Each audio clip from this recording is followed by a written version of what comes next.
Hello दोस्तों, मैं आशीष कुमार अपने YouTube channel Bihar GK tricks में आपका स्वागत करता हूं। आज हम लोग सामान्य विज्ञान के अंतर्गत रसायन विज्ञान के पहले चैप्टर परमाणु संरचना को इस वीडियो में देखेंगे।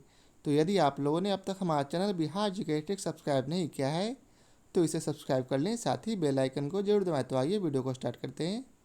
तो सबसे पहले हम लोग इसके नोट्स को पढ़ेंगे। तो आइए इसके नोट्स को पढ़ते हैं। किसी तत्व के सूक्ष्मतम कण जिनसे अणु बनते हैं तथा जो रासायनिक अभिक्रियाओं में बिना अपघटित हुए भाग लेते हैं, परमाणु अर्थात एटम्स कहलाते हैं। परमाणु रासायनिक रूप से अविभाज्य अर्थात जिसे विभाजन नहीं किया जा सकता होते हैं। उनका आकार अति सूक्ष्म और भार बहुत ही कम होता है। आगे परमाणु का आकार अर्थात साइज ऑफ एटम्स। परमाणुओं में सबसे छोटा परमाणु हाइड्रोजन का है। हाइड्रोजन परमाणु की त्रिज्या 0.286 के लगभग है। अन्य तत्वों की परमाणु त्रिज्या 0.76 से 2.56 के मध्य है। यहाँ एक छक बराबर 1 × 10⁻⁻8 सेंटीमीटर होगा। अब आगे है परमाणुओं का भार। परमाणुओं में सबसे हल्का परमाणु हाइड्रोजन का है। हाइड्रोजन परमाणु का द्रव्यमान 1.008 AMU है। अन्य तत्वों के परमाणुओं के द्रव्यमान 2 से 260 AMU के मध्य है।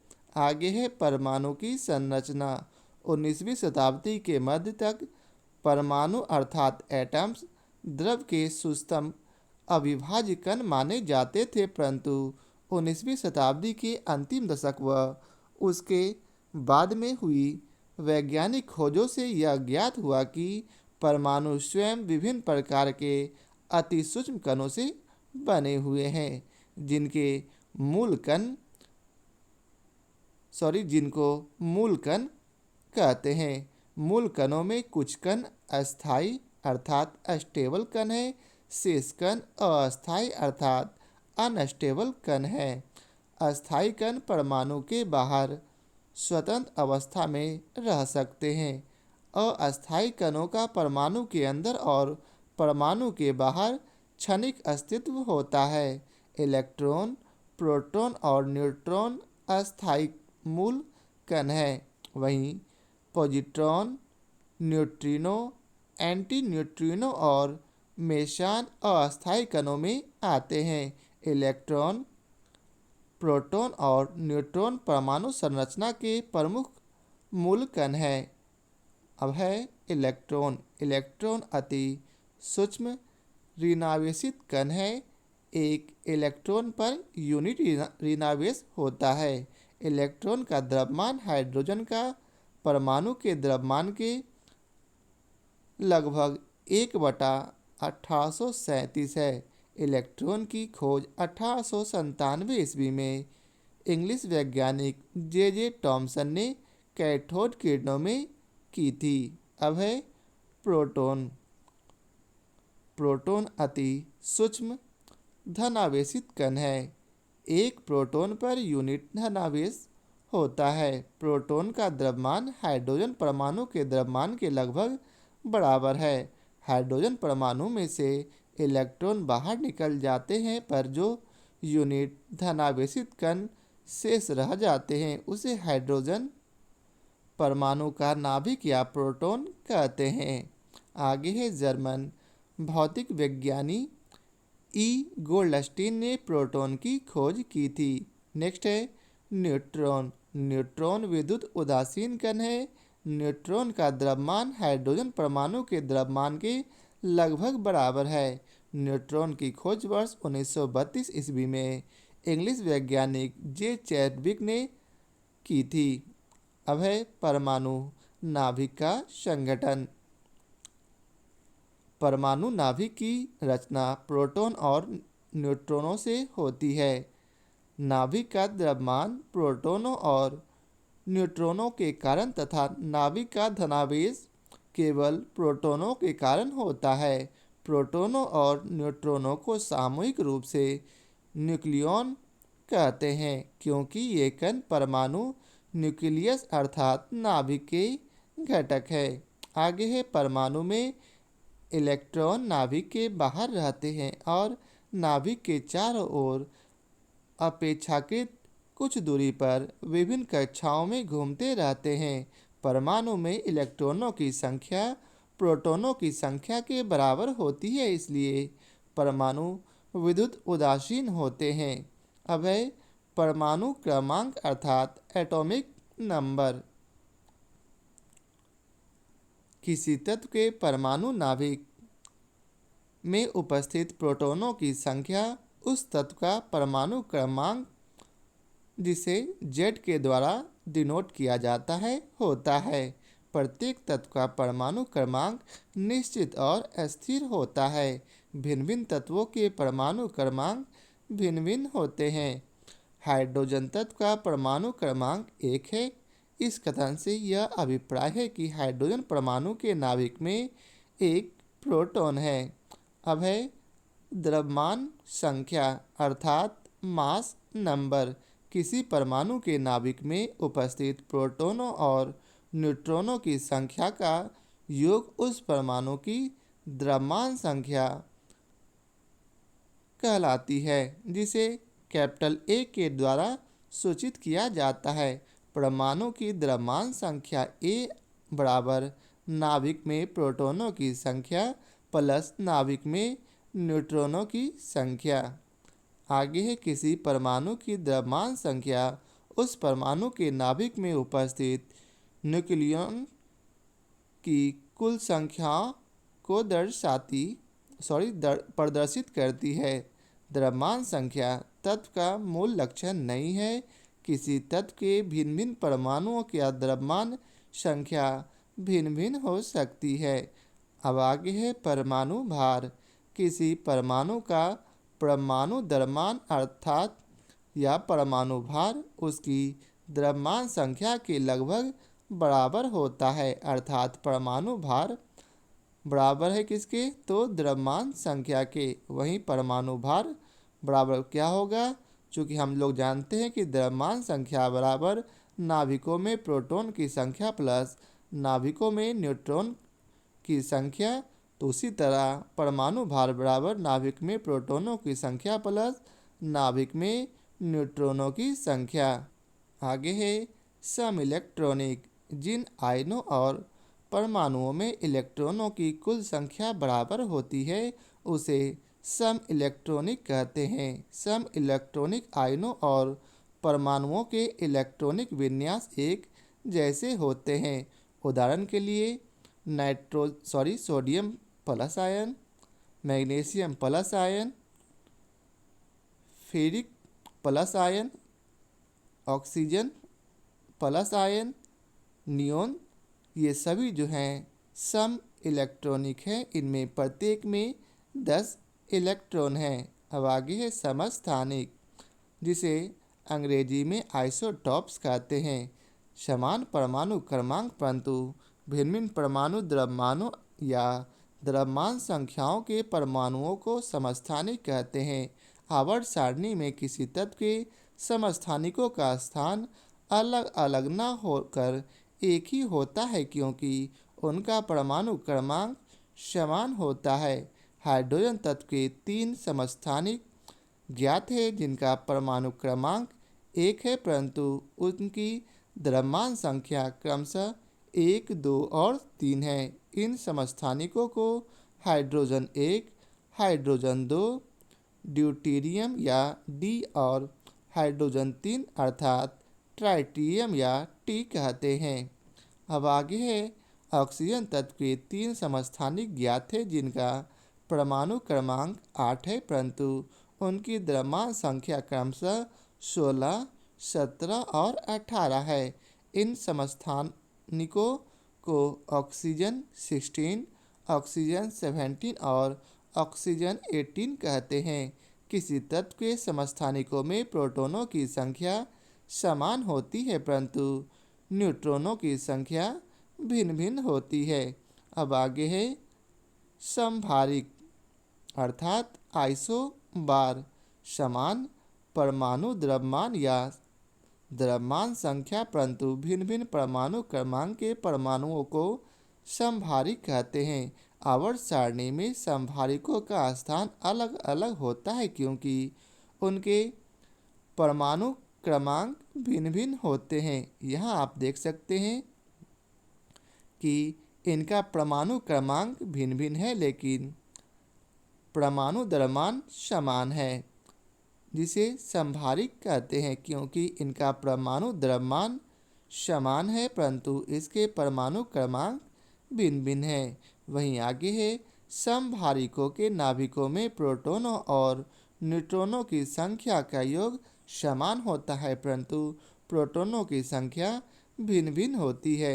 अब आगे है, सम न्यूट्रॉनिक अर्थात आइसोटोन्स भिन्न तत्व के वे परमाणु जिनमें न्यूट्रॉनों की संख्या समान होती है सम न्यूट्रॉनिक कहलाते हैं। उदाहरणार्थ सिलिकॉन, फास्फोरस और सल्फर, ये सभी जो हैं सम न्यूट्रॉनिक हैं क्योंकि इनके नाभिकों में न्यूट्रॉनों की संख्या समान है। इसी प्रकार हाइड्रोजन और हीलियम सम न्यूट्रॉनिक हैं और कार्बन और नाइट्रोजन ये दोनों भी सम न्यूट्रॉनिक हैं। अब है रेडियो एक्टिविटी अर्थात रेडियो एक्टिवता। कुछ पदार्थ जैसे यूरेनियम, थोरियम, रेडियम आदि स्वतः एक प्रकार की बेधी किरणें उत्सर्जित करते हैं। ऐसे पदार्थों को रेडियो एक्टिव पदार्थ कहते हैं और पदार्थ का स्वतः बेधी किरणें उत्सर्जित करने के गुण रेडियो एक्टिविता अर्थात रेडियो एक्टिविटी कहलाता है। अब आगे है, रेडियो एक्टिवता परमाणु नाभिक का गुण है। रेडियो एक्टिव तत्वों के नाभिक अस्थायी होते हैं, उनमें स्वतः विघटन का गुण होता है। परमाणु नाभिक के स्वतः विघटन के रेडियो एक्टिव विघटन कहते हैं। परमाणु नाभिक में बेधी किरणें अर्थात अल्फा, बीटा, गामा किरणें उत्सर्जित होती हैं। ये किरणें रेडियो एक्टिव किरणें कहलाती है। आगे है, रेडियो एक्टिव विघटन एक नाभिकीय प्रक्रिया है, न कि रासायनिक अभिक्रिया। रेडियो एक्टिविता का गुण प्रायः भारी नाभिकों में पाया जाता है क्योंकि भारी नाभिक अस्थायी होते हैं। आगे है, परमाणु क्रमांक 83 से आगे के सभी तत्व रेडियो एक्टिव हैं। अब आगे है, बैकेरल द्वारा यूरेनियम की रेडियो एक्टिविता की खोज हो जाने के कुछ समय बाद मैरी क्यूरी द्वारा थोरियम के रेडियो एक्टिव गुणों की खोज हुई थी। 1898 ईस्वी में मैरी क्यूरी और उनके पति पीरे क्यूरी ने रेडियो एक्टिव तत्व पोलोनियम की खोज की थी। मैरी क्यूरी ने वर्ष 1902 में यूरेनियम के अयस्क पिच ब्लेड में एक नए तत्व रेडियम की खोज की जो यूरेनियम की अपेक्षा लगभग 30 लाख गुना अधिक रेडियो एक्टिव है। आगे है, वर्तमान शताब्दी में कई नए रेडियो एक्टिव तत्वों की खोज हुई है जिनमें radon, proto actinium, actinium, francium और एस्टेटिन प्रमुख हैं। अब आइए चलते हैं, अल्फा, बीटा, गामा किरणों के गुणों की तुलना करते हैं। तो पहला है प्रकृति। सबसे पहले है अल्फा किरण। अल्फा किरणें धनावेशित अल्फा कणों से बनी है। अल्फा कण पर 2 यूनिट धनावेश होते हैं। अल्फा कण का द्रव्यमान हीलियम के 4 परमाणु के नाभिक के द्रव्यमान के बराबर अर्थात 4 AMU होता है। अल्फा कण हीलियम परमाणु के नाभिक होता है। इसे इस रूप में प्रदर्शित किया जाता है। आगे बीटा किरणें ऋणावेशित बीटा कणों से बनी है। बीटा कण इलेक्ट्रॉन होते हैं। बीटा कण अर्थात इलेक्ट्रॉन पर यूनिट ऋण आवेशित होता है तथा कण का द्रव्यमान 0.000548 AMU होता है। बीटा कण को इस रूप में संकेत द्वारा प्रदर्शित करते हैं। अब आगे है गामा किरण। गामा किरणें गामा किरणों के सदृश विद्युत चुम्बकीय विकिरण है। गामा किरणों का तरंगदैर्घ्य 1 के लगभग होता है। अब दूसरा है इनके वेग। अल्फा किरणों का वेग लगभग प्रकाश के वेग का 1/10 होता है। वहीं बीटा कणों का वेग प्रकाश के वेग के लगभग बराबर होता है और गामा किरणों का वेग प्रकाश के वेग के बराबर होता है। तीसरा है वेधन क्षमता। तो अल्फा किरणें 0.002 सेंटीमीटर मोटी एल्युमिनियम की चादर को भेद सकती है। वहीं बीटा किरणें उच्च वेग के कारण 0.2 सेंटीमीटर मोटी एल्युमिनियम की चादर को भेद सकती है। और आगे है गामा किरणें 100 सेंटीमीटर मोटी एल्युमिनियम की चादर को भेद सकती है। आगे है तो इसका मतलब यह हुआ कि सबसे ज़्यादा भेदन क्षमता इसका होगा, उसके बाद इसका बीटा किरण का और सबसे कम अल्फा किरण का। नेक्स्ट है आयनकारी क्षमता। अल्फा किरणें गैसों को आयनित करती है। इनकी आयनकारी क्षमता बीटा किरणों की अपेक्षा 100 गुनी तथा अल्फा किरणों की अपेक्षा 10,000 गुनी होती है। वहीं आगे है बीटा किरणें गैसों को आयनित करती है। इनकी आयनकारी क्षमता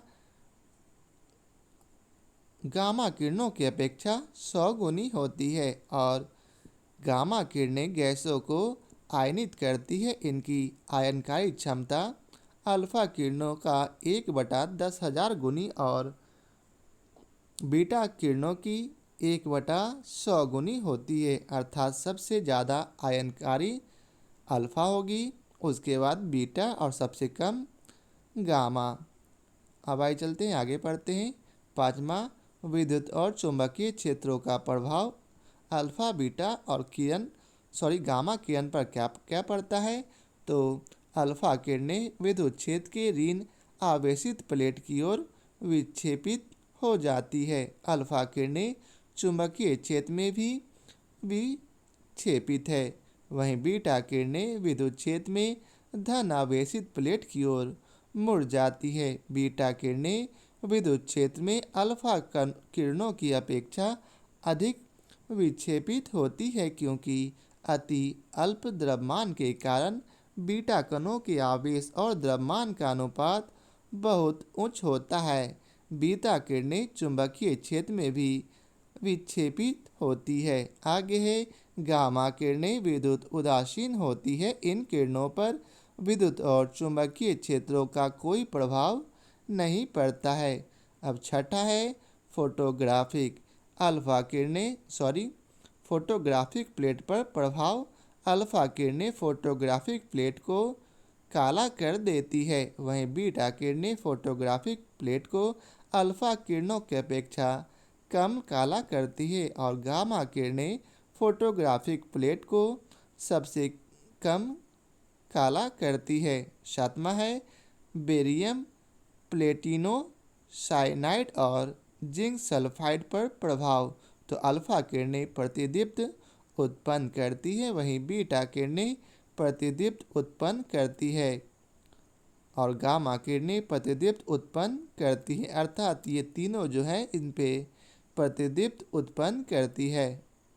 अब है इसके प्रश्न कोश। तो आइए चलते हैं इसके प्रश्न कोश को देखते हैं। तो पहला प्रश्न है परमाणु नाभिक के अवयव हैं कौन। तो इसका उत्तर है प्रोटॉन और न्यूट्रॉन। परमाणु पदार्थ का वह लघुत्तम भाग है जिसमें पदार्थ के सभी गुण विद्यमान रहते हैं। यह रासायनिक अभिक्रियाओं में भाग लेता है परंतु स्वतंत्र अवस्था में नहीं रह सकता। परमाणु के केंद्र में एक नाभिक होता है जिसमें प्रोटॉन तथा न्यूट्रॉन स्थित होते हैं। प्रोटॉन धन आवेशी तथा न्यूट्रॉन विद्युत उदासीन कण होते हैं।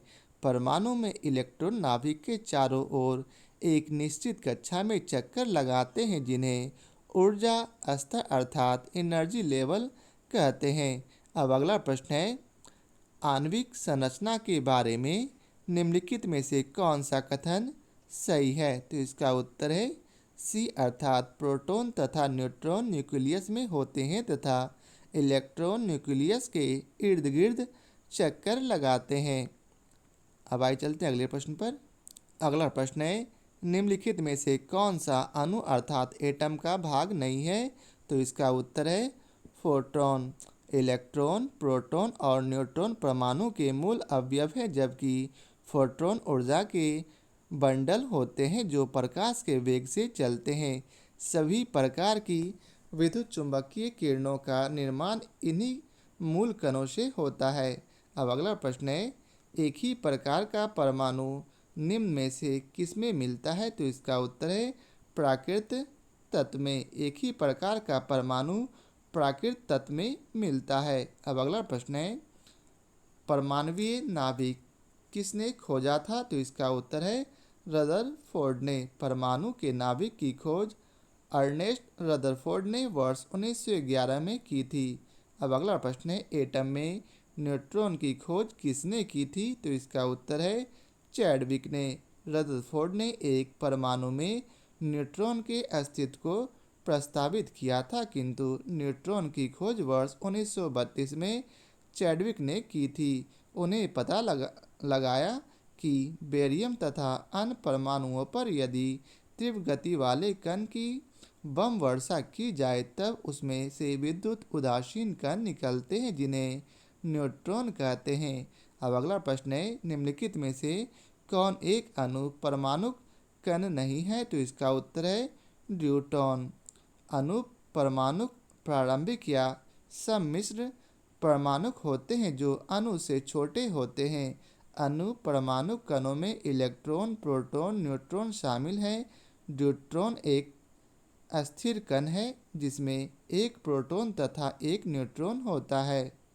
अगला प्रश्न है, निम्न युग्मों में से कौन सा एक कण प्रतिकण युग्म है? तो इसका उत्तर है ए इलेक्ट्रॉन और पॉजिट्रॉन। इलेक्ट्रॉन का आवेश ऋण आवेशित, वहीं पॉजिट्रॉन का धन आवेशित होता है, इसलिए यह प्रतिकण है।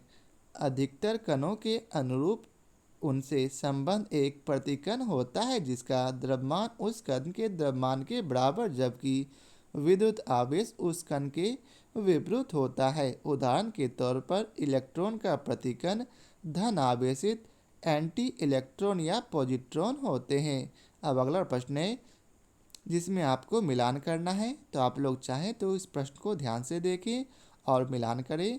हम लोग डायरेक्ट चलते हैं इसके विश्लेषण पर।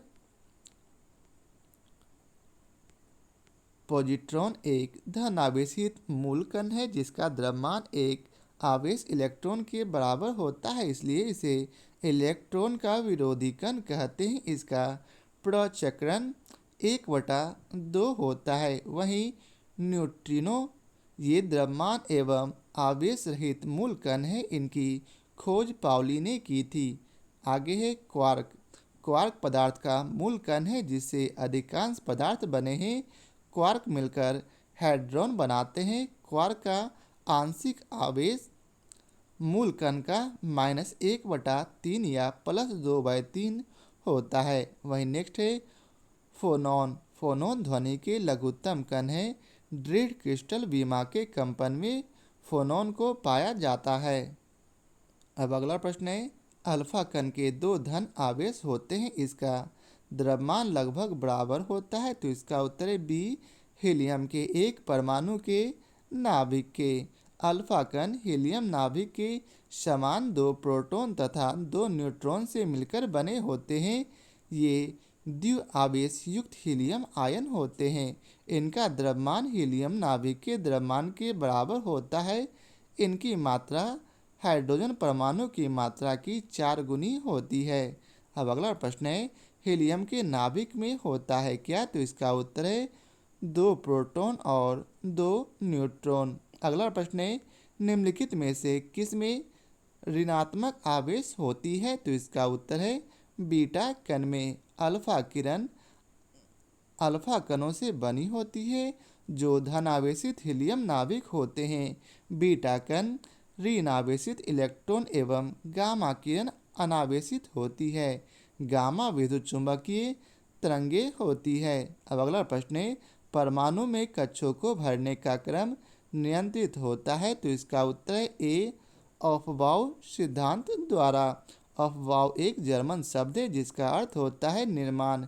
यह निर्माण तत्वों के इलेक्ट्रॉनिक विन्यास लिखने की एक आसान विधि प्रदान करता है। इसके अनुसार इलेक्ट्रॉन सर्वप्रथम निम्न ऊर्जा स्तर में जाता है। जब यह ऊर्जा स्तर पूर्णतया भर जाता है तब इलेक्ट्रॉन इस ऊर्जा स्तर से उच्च ऊर्जा स्तर में जाते हैं। इस प्रकार यह क्रम चलता रहता है। अफबाउ सिद्धांत पाउली के अपवर्जन नियम और हुन के मैक्सिमम मल्टीपल्सिटी नियम तथा कक्षों की तुलनात्मक ऊर्जाओं पर आधारित है। अब अगला प्रश्न है, रासायनिक तत्व के अणु के संदर्भ में चुंबकीय क्वांटम संख्या का संबंध है। तो इसका उत्तर है ए, अभिविन्यास से। रासायनिक तत्व के अणु के संदर्भ में चुंबकीय क्वांटम संख्या का संबंध इलेक्ट्रॉन कक्ष के अभिविन्यास से है।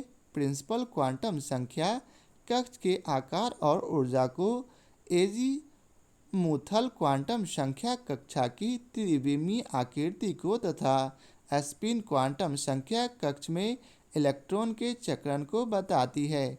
अब अगला प्रश्न है, जिस तत्व के परमाणु में 2 प्रोटॉन, 2 न्यूट्रॉन और 2 इलेक्ट्रॉन हो उस तत्व की द्रव्यमान संख्या कितनी होती है? तो इसका उत्तर है 4। किसी तत्व की द्रव्यमान संख्या उसके नाभिक में उपस्थित प्रोटॉनों और न्यूट्रॉनों की संख्या की योग के बराबर होती है।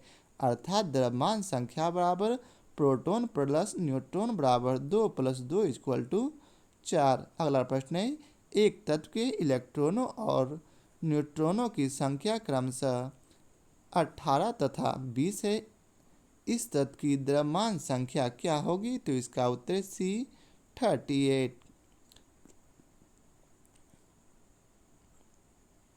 किसी तत्व के परमाणु के नाभिक में उपस्थित प्रोटॉनों और न्यूट्रॉनों की संख्याओं का योग उस परमाणु के द्रव्यमान संख्या कहलाती है। उल्लेखनीय है कि परमाणु में इलेक्ट्रॉनों की संख्या प्रोटॉनों की संख्या के बराबर होती है जिसके कारण परमाणु विद्युत उदासीन होते हैं। प्रश्नानुसार द्रव्यमान संख्या बराबर प्रोटॉनों की संख्या प्लस न्यूट्रॉनों की संख्या अर्थात 18 + 20 = 38। अगला प्रश्न है, परमाणु जिनमें प्रोटॉनों की संख्या समान परंतु न्यूट्रॉनों की संख्या भिन्न भिन्न रहती है क्या कहलाते हैं? तो इसका उत्तर है डी, अर्थात समस्थानिक। एक ही तत्व के वे परमाणु जिनकी परमाणु संख्या समान किंतु द्रव्यमान संख्या भिन्न भिन्न होती है समस्थानिक कहलाते हैं। किसी तत्व के विभिन्न समस्थानिकों की परमाणु संख्या समान होने का कारण यह है कि उनके नाभिकों में प्रोटॉनों की संख्या समान होती है किंतु उनमें न्यूट्रॉनों की संख्या भिन्न भिन्न होती है जिसके कारण उनकी द्रव्यमान संख्याएं भिन्न भिन्न होती है। अब अगला प्रश्न है, समस्थानिक होते हैं किसी एक ही तत्व के परमाणु जिनका? तो इसका उत्तर है परमाणु भार भिन्न परंतु परमाणु क्रमांक समान होता है। अब अगला प्रश्न है, किसी परमाणु नाभिक का आइसोटोप वह नाभिक है जिसमें? तो इसका उत्तर है बी, अर्थात प्रोटॉनों की संख्या वही होती है परंतु न्यूट्रॉनों की संख्या भिन्न होती है। अब अगला प्रश्न है, निम्न में सम न्यूट्रॉनिक समूह है कौन सा? तो इसका उत्तर है कार्बन, नाइट्रोजन और ऑक्सीजन। भिन्न भिन्न तत्वों के वे परमाणु जिनमें न्यूट्रॉनों की संख्या समान होते हैं सब न्यूट्रॉनिक कहलाते हैं। हम लोग जानते हैं कि न्यूट्रॉनों की संख्या बराबर द्रव्यमान की संख्या माइनस प्रोटॉनों की संख्या, जिसे आप यहाँ देखेंगे तो सभी का न्यूट्रॉनों की संख्या 8 है, अतः तीनों के न्यूट्रॉनों की संख्या 8 है, इसलिए तीनों सम न्यूट्रॉनिक है। अब अगला प्रश्न है, रेडियो एक्टिविटी मापी जाती है, तो इसका उत्तर है बी अर्थात गाइगर काउंटर से। गाइगर काउंटर को गाइगर मूलर काउंटर के नाम से भी जाना जाता है। यह एक प्रकार का कण संसूचक है जिसका प्रयोग आयनित विकिरण को मापने में किया जाता है। इस उपकरण के द्वारा नाभिकीय विकिरण के उत्सर्जनों का पता लगाया जाता है। अब अगला प्रश्न है, रेडियो एक्टिविटी का आविष्कार किया था किसने, तो इसका उत्तर है बैकुरेल ने। अंटोइन हेनरी बैकुरेल एक फ्रांसीसी भौतिक शास्त्री थे। सर्वप्रथम 1896 ईस्वी में इन्होंने रेडियो एक्टिविटी की खोज की थी। यह खोज इन्होंने स्फुरदीप्ति पदार्थों के अध्ययन के दौरान की थी। तो यह था आज के वीडियो का आखिरी प्रश्न। आशा करता हूँ आप लोगों को हमारा यह वीडियो पसंद आया हो। यदि आप लोगों को हमारा यह वीडियो पसंद आया हो तो इसे लाइक और शेयर जरूर करें। फिर मिलते हैं नए चैप्टर के साथ। आज के लिए बहुत बहुत धन्यवाद।